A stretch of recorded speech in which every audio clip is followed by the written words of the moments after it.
কোনটি সাহেব?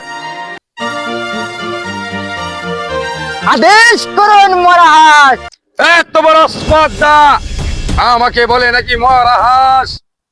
আমি তো এই ছোট ছোট পদ্মা লেগেছি মহারাজ। খামোশ! আমাকে আপনি মুখ কামড়ে কথা বলতেছেন মহারাজ। সেনাপতি! করুন মহারাজ। এও আমাকে মহারাজ বলে? একে কিছু বলা যাবে না, ওর কাছে দেখা পিস্তল আছে।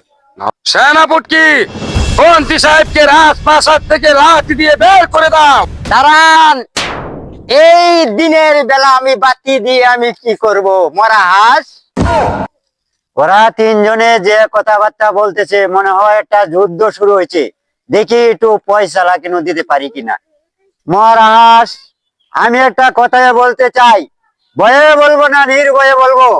নির্ভয়ে বলো দেওয়ানজি। মহারাজ, আপনি গত মাসে কানের চিকিৎসার জন্য দিল্লি যাওয়ার কথা ছিল, আপনি কি গিয়েছিলেন? যান নাই।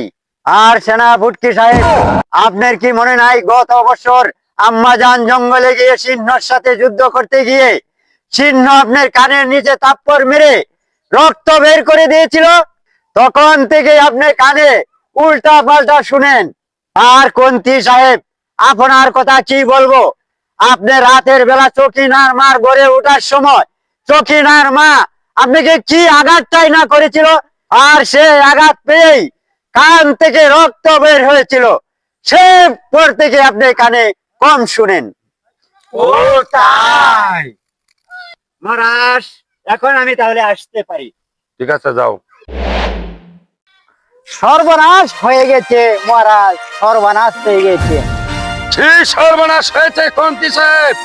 মহারাজ, আলুর দাম বেড়ে গিয়ে রাজ্যের প্রজারা আলুর পরিবর্তিতে সবাই মূলা খাইতেছে। সর্বনাশ, সর্বনাশ, সর্বনাশ! আমার রাজ্যের সব ভান্ডার তো শেষ হয়ে যাবে। কেন মহারাজ? সেনাপতি সাহেব, প্রজারা যখন মূলাকে এই শীতের রাতে কম্বলের নিচে শুয়ে থাকবে, তখন পাততে পাততে কম্বল ছিঁড়ে ফেলবে। তখন আবার আমার এই রাজ্যের প্রজাদের কম্বল দান করতে হবে।